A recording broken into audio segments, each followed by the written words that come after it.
Shalom, shalom bien-aimés, shalom la famille 100% Jésus-Christ. J'espère que vous allez bien, je veux bien par la grâce de Dieu.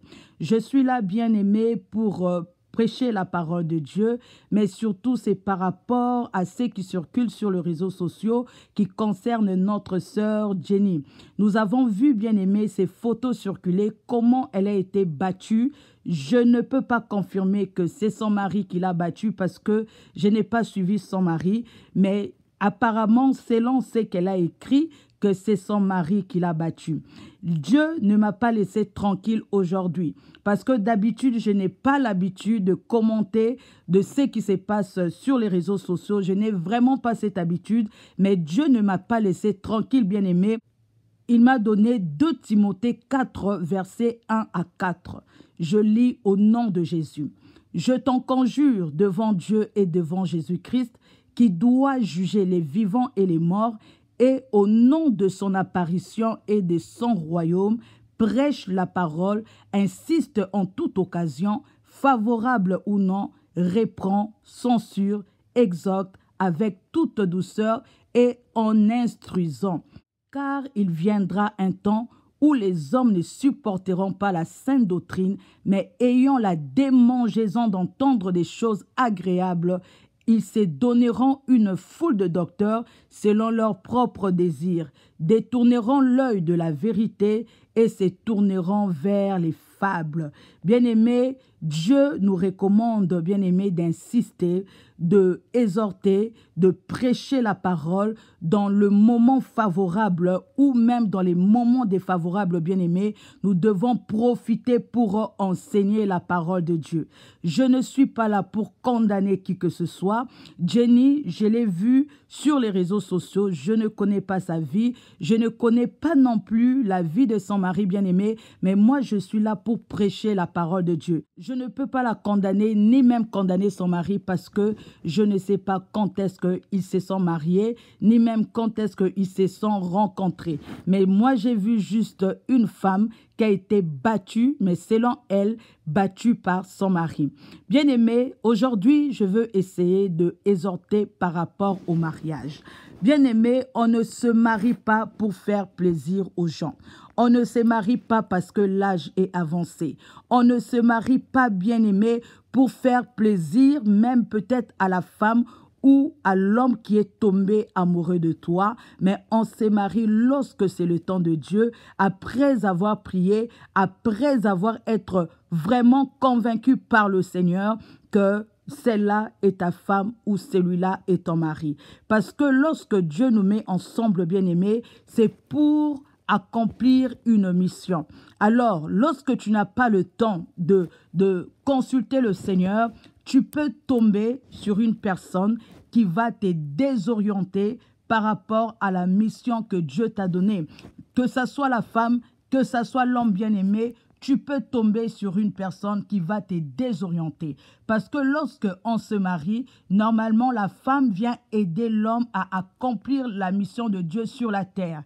Mais cela n'empêche que la femme aussi ait un appel du Seigneur, ait des ambitions bien-aimées. Et c'est pourquoi c'est très important de prendre le temps de se connaître bien-aimé dans le fiançailles. Pour être sûr, bien-aimé, vous allez vous accompagner. Le mari va aider sa femme à accomplir la mission de Dieu sur la terre et la femme va aider son mari à accomplir la mission de Dieu sur la terre parce que le mariage, c'est la complémentarité. Bien-aimé, je veux m'adresser aux célibataires. Prenez le temps de connaître vos conjoints. Il ne faut pas vous marier par précipitation. C'est pourquoi il y a toujours cette période de fiançailles. Marie et Joseph, bien-aimés, lorsque Marie était tombée enceinte, elle était tombée enceinte du Saint-Esprit de Dieu pendant la période du fiançailles. Alors, il ne faut pas te précipiter. Ne dis pas que comme j'ai 45 ans, comme j'ai 43 ans, la période du fiançailles va durer que 2 mois ou 3 semaines et puis je vais me lancer. Bien-aimé, si tu as la grâce de Dieu, ça peut marcher. Mais souvent, bien-aimé, lorsque tu ne connais pas ton conjoint, lorsque tu ne connais pas ton comportement, après, ça sera des pleurs dans le foyer. prenez le temps, bien-aimé, parce que c'est que moi j'ai remarqué, les gens s'en prennent beaucoup aux serviteurs de Dieu et aux servantes de Dieu. Parce que lorsque vous faites des mauvais choix, vous n'en parlez pas aux serviteurs de Dieu. Vous n'en parlez pas à vos pasteurs. Mais lorsque maintenant, vous vous rendez compte que le choix a été mal fait parce que vous n'avez pas écouté Dieu, car pendant le fiançailles, Dieu nous parle.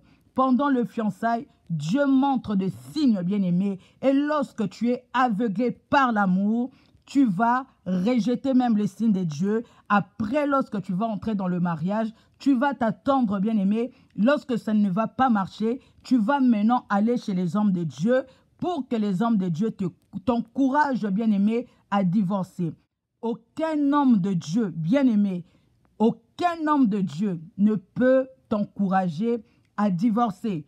Tout simplement parce que Jésus-Christ avait dit que l'homme et la femme, lorsqu'ils deviennent une seule chair, personne, bien-aimé, n'a le droit de le séparer. Là, vous devez lire cela dans Matthieu 19, verset 6. La parole de Dieu nous dit dans Matthieu 19, verset 6, « Ainsi, ils ne sont plus deux, mais ils sont une seule chair, que l'homme donc ne sépare pas ce que Dieu a joint. » Donc, même les hommes de Dieu n'ont pas le droit, bien-aimé, de séparer le mariage. C'est pourquoi c'est de ta responsabilité de bien faire le choix. C'est de ta responsabilité, bien-aimé, de bien choisir ta femme, de bien choisir ton homme. Un homme qui est violent, lorsque tu prends le temps, vous prenez le temps dans le fiançailles, 1 année de fiançailles, 2 ans de fiançailles, bien-aimé, pendant le 2 ans, il ne va jamais cacher sa violence pendant 2 ans. Il y aura pendant le temps de fiançailles, il va te taper, il va crier sur toi, il va t'insulter et c'est pareil avec les femmes. Les femmes qui sont impolies, les femmes qui sont violentes, bien-aimées, pendant si tu fais 2 ans avec elle de fiançailles, elle va faire sortir son comportement, bien-aimé. On ne peut pas cacher son comportement pendant 2 années. Le fiançailles, c'est toujours très important, bien-aimé, parce que ça va te donner le temps de connaître avec qui tu vas passer toute ta vie. Car le mariage, c'est toute ta vie. Dieu nous l'a dit que personne ne peut séparer ce que Dieu a joint. Alléluia. La parole de Dieu déclare, bien-aimé, dans Romains 7, à partir du verset 2, la Bible dit « Ainsi une femme mariée est liée par la loi à son mari tant qu'il est vivant. Mais si le mari meurt, elle est dégagée de la loi qui l'a liée à son mari. » Donc, pour dire, bien-aimé, qu'il faut beaucoup réfléchir et prendre le temps de poser à Dieu la question. Prendre le temps, bien-aimé, dans le fiançailles, connaître le comportement de ta future femme ou de ton futur mari. Alléluia.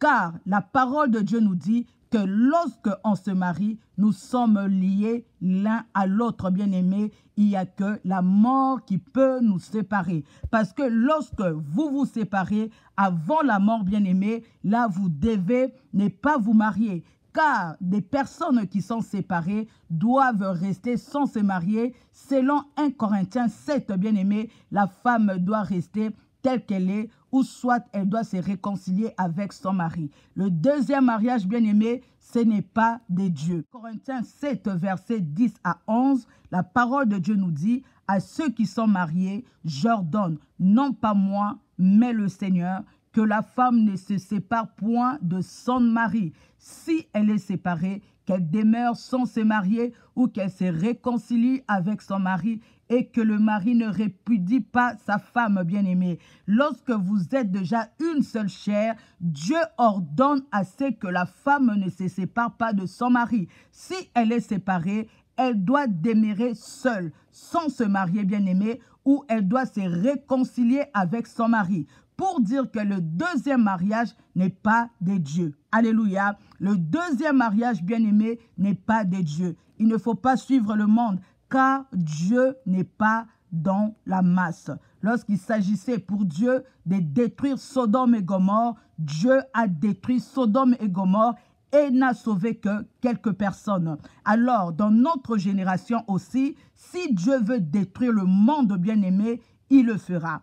Car même la porte étroite, nous dit Jésus-Christ, qui mène à la vie, c'est une porte que peu entreront. Et la porte vaste qui mène, bien-aimé, à la mort, beaucoup de gens vont entrer dans cette porte-là parce que nous voulons marcher, parce que nous voulons marcher selon nous voulons marcher selon ce que les gens disent, nous voulons être applaudis, même si on veut se remarier, les gens vont te dire que non, tu peux te remarier, tu peux refaire ta vie, tu peux faire, bien-aimé, Dieu ne considère pas ça.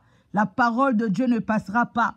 Alléluia. Ce monde passera, mais la parole de Dieu ne passera pas. Nous serons tous jugés par rapport à la parole de Dieu. Je vous ai apporté ce verset, bien-aimé, pour que vous puissiez faire très attention. Il ne faut pas suivre les réseaux sociaux. Il ne faut pas te dire que non, même si ça ne marche pas, je veux me marier avec qui je veux. Je veux me marier parce que cet homme a l'argent. Je veux me marier parce que cet homme a une voiture. Même si ça ne marche pas, je veux divorcer parce que je suis encore jeune, parce que telle était dans un mariage qui n'a pas reçu. Elle s'est remariée, maintenant elle l'est bien. Bien-aimé, le jour du jugement, Dieu va nous juger.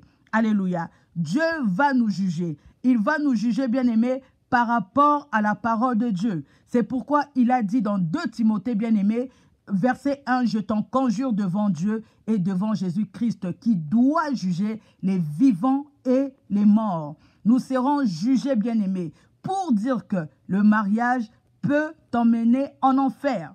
Alléluia. Lorsque tu ne fais pas un bon choix, lorsque tu ne fais pas un bon choix, bien-aimé, tu te retrouves avec un mari violent, avec une femme violente, avec une femme insoumise, avec un mari qui n'a pas d'amour, bien-aimé, un mari qui ne respecte pas la parole de Dieu. Le mariage, là, peut te conduire en enfer. Parce que lorsque vous vous séparez et que tu te remaries, bien-aimé, sache que tu vas vivre dans l'adultère. Tu vas vivre dans l'adultère. Pourquoi? Parce que ton conjoint n'est pas encore décédé. Tant que le conjoint est décédé, bien-aimé, vous serez toujours liés. Tant que ton mari ne sera pas décédé, vous serez toujours liés. Tant que ta femme ne sera pas décédée, vous serez toujours liés. Car il est écrit dans Matthieu 19, verset 9, « Mais je vous dis que celui qui répudie sa femme, sauf pour infidélité, et qui en épouse une autre, commet un adultère. » Lorsque tu épouses une autre femme, lorsque tu as répudié ta femme et tu épouses une autre femme bien-aimée, tu commets l'adultère.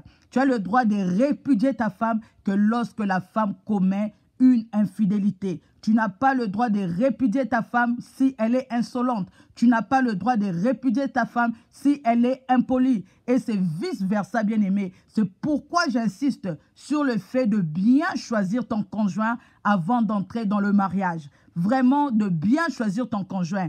Car les adultères, bien-aimés, n'hériteront pas le royaume des cieux. Nous dit dans 1 Corinthiens 6, verset 9, « Ne savez-vous pas que les injustes n'hériteront point le royaume des dieux? Ne vous y trompez pas, ni les impudiques, ni les idolâtres, ni les adultères, ni les efféminés, ni les infâmes. » Verset 10 continue par dire, « Ni les voleurs, ni les cupides, ni les ivrognes, ni les outrageux, ni les ravisseurs n'hériteront le royaume des cieux. » Pour aujourd'hui, bien-aimés, je vous ai montré la parole de Dieu pour vous encourager de faire un bon choix. Tu es encore fiancé, tu n'as pas encore de fiancé, prends le temps de prier. Demande à Dieu de te conduire vers l'homme selon son cœur. Comme Adam, lorsqu'il avait vu Ève, il a dit, « Waouh, cette fois-ci, c'est l'os de mes os, la chair de ma chair, on l'appellera femme. » Et qui a fait passer la femme près d'Adam? C'est Dieu qui l'avait fait passer près d'Adam. Laisse que Dieu te fasse passer, bien-aimé, près de ton Adam. Comme ça, lorsque tu vas entrer dans le mariage, bien-aimé, ça sera à vie. Alléluia, ça sera à vie. Ne suivez pas le monde. Ne suivez pas ce qui se passe dans le monde, bien-aimé. Car nous tous là, nous serons jugés. Moi qui vous parle, je serai jugé. Vous qui m'écoutez, vous serez jugés. Nous tous, nous serons jugés par rapport à ce qui a été notre vie sur la terre. C'est pourquoi je vous encourage, bien-aimés, de méditer la parole de Dieu. C'est lui qui médite la parole de Dieu, bien-aimé, et qui applique la parole de Dieu. Cette personne réussit. N'ayez pas l'habitude de rejeter la parole. Parce que lorsque vous ne connaissez pas Dieu, vous ne connaissez pas la parole de Dieu, vous allez tomber dans des choses bizarres sur la terre. Parce que vous allez toujours souffrir et vous allez tomber dans le péché. Et le péché, bien-aimé, le salaire du péché, c'est la mort. Choisissez bien votre conjoint. Le mariage, ce n'est pas une course, bien-aimé. Le mariage, ce n'est pas pour prouver aux gens. Le mariage, bien-aimé, c'est une mission. C'est un appel, bien-aimé. C'est pourquoi tu dois prier. Tu dois chercher Dieu avant de t'engager. Tu dois chercher le Seigneur avant de t'engager, bien-aimé, car beaucoup sont morts dans le mariage.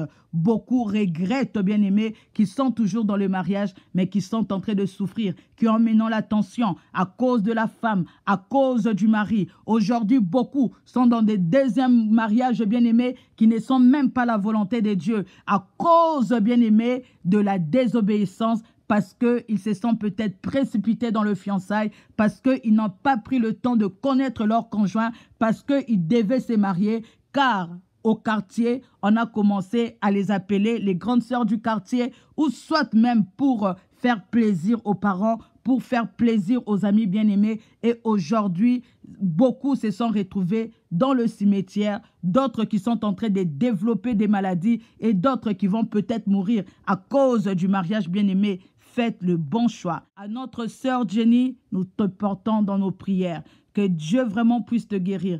Tout ce que je dis ici, ce n'est pas par rapport à elle, parce que je ne la connais pas. Je ne sais pas combien de temps ils ont fait dans le mariage, bien-aimé. J'ai voulu juste interpeller par rapport au mariage, aux célibataires. Faites très attention. Ne vous mariez pas avec n'importe qui. Prenez le temps dans le fiançailles pour connaître votre conjoint. Si tu vois un homme déjà te rosser une fois, deux fois avant le mariage, bien-aimé, il faut mettre cet homme de côté. Il ne faut pas épouser cet homme bien-aimé. Je n'aime pas le deuxième mariage parce que le deuxième mariage peut te causer beaucoup de désennuis. Pourquoi? Parce que tu ne connais pas. Pourquoi cette femme a divorcé? Pourquoi cet homme a divorcé? Peut-être elle était victime, mais peut-être elle a été la cause. Et si tu tombes maintenant sur celui qui a été la cause du divorce, bien-aimé, si c'était un homme méchant, il va te dire que sa femme qui était méchante, il va te mentir, bien-aimé. Et lorsque maintenant tu seras dans le foyer, tu vas maintenant te rendre compte, waouh, cette femme, elle avait raison de divorcer. Cet homme, c'est un homme méchant. Cet homme, c'est un homme infidèle. Mais lorsqu'il viendra à toi, il ne va pas te dire que c'est il ne va pas te dire ses défauts. Il va juste accuser la femme. Elle va juste accuser l'homme bien-aimé et après tu vas subir.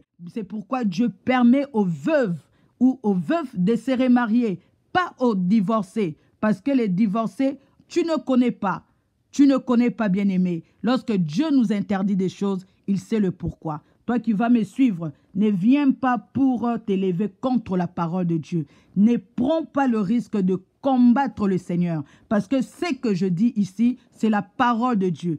Et tout blasphème contre le Saint-Esprit de Dieu, c'est un péché qui est impardonnable. Alors, beaucoup de gens commencent maintenant à négliger la parole, à insulter la parole de Dieu. Mais moi, je te rappelle, toi qui as l'habitude de commenter, de te lever contre la parole de Dieu, bien-aimé, sache que c'est un péché qui est impardonnable. Que Dieu vous bénisse abondamment. Je suis la servante de Dieu, Lydie Mombata. Si vous voulez connaître la vraie parole, connectez-vous sur cette chaîne, La Famille 100% Jésus-Christ, ou sur cette page Facebook, La Famille 100% Jésus-Christ. Venez prier avec nous et venez écouter la parole de vérité, la parole sans compromis. Que Dieu vous bénisse.